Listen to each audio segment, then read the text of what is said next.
everyone! So today's reading is going to be The Hickory Chair.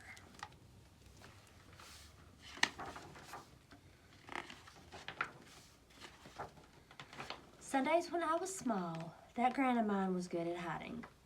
The first time I played hide and seek with her and the older grandchildren, she disguised me as a pillow on the bed that Gramps had carved long ago for my father.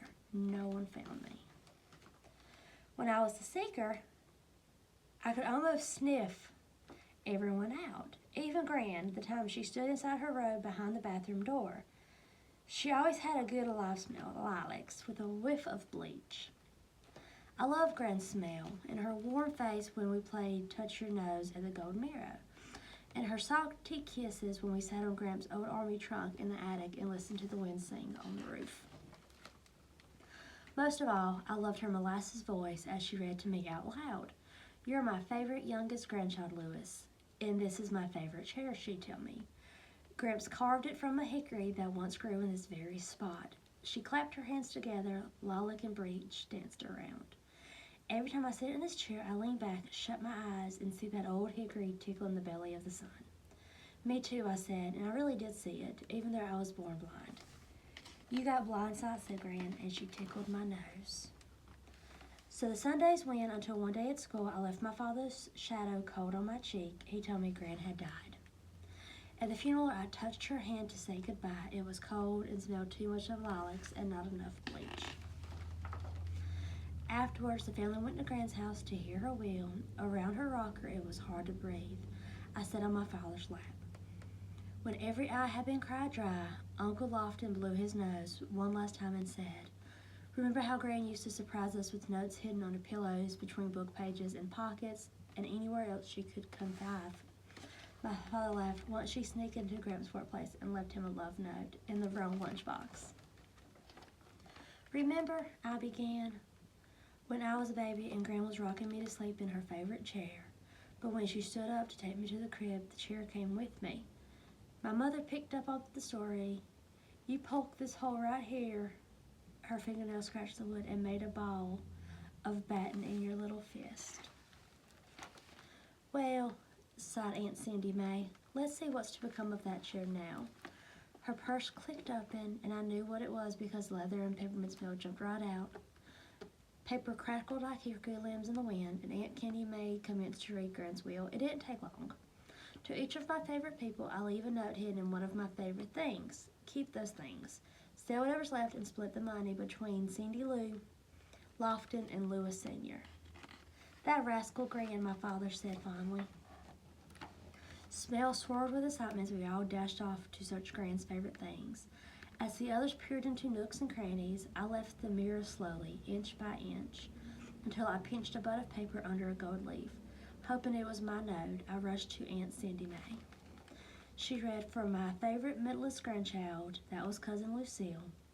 After that, the grandchildren raced to the attic and searched the army truck where me and Gran had listened to the wind sing. Stowed beneath the canvas lining, I found a note from my favorite grandson born on Tuesday, Cousin Billy Bob. I found a slip of paper holding a place in a tattered Bible where Gran had recorded her family stories. "For my favorite tallest son." Believe it or not, nobody else had found any notes yet. I told you that Gran of mine was good at hiding. "Louis, did Gran tell you where to look?" my brother asked. "No, but she said I got blind sight." "If that's what it is, I'm closing my eyes." My brother hurried off to use blind sight on the bed Gramps had carved for our father, where Gran had hidden me the first time I played hide and seek. Remembering that, I hoped Gran had left my note there. But the note my brother coaxed from behind the knot of the headboard said, "For my favorite eldest grandson whose father snored here, my brother." Now, it seemed that the entire family had got blind sight. Before long, they all had their notes, all except for me. I was the finder, but not the keeper. "How could Gran forget her favorite youngest grandchild?" I cried. "She couldn't," said my father. "Mark my words, the note will turn up." We searched everywhere, even Gran's sewing machine, her bronze lamps with French shades, her kitchen table with 6 rickety chairs. But there was always one thing left, and I thought Gran would want me to have it. Gramps had carved it from the hickory that tickled the sun. The air around it was hard to breathe. I held my breath and felt Gramps' favorite chair inch by inch. Carefully, and if there was made of dried leaves, I dug up a nickel, the cap of a pen, a hairpin, a button, and at last, a scrap of paper. The air suddenly tasted sweet and light. And Cindy May read, "Baking soda, salt, bleach. Oh, Louis, we're so sorry." Louis is the youngest, said my brother. Gran had left the nuts before he was born and forgotten to add his. Silence sucked everyone's breath away, and the air curled in my throat. I ran out of Gran's house. Many Sundays we searched for the note over and over to no avail, until it came time to sell the rest of Gran things. "Just pick out something you want, Louis," said my father. "Anything at all." Carefully I climbed into Gran's favorite chair and leaned back, the cushion signed with a good clean of lilac and a whiff of bleach.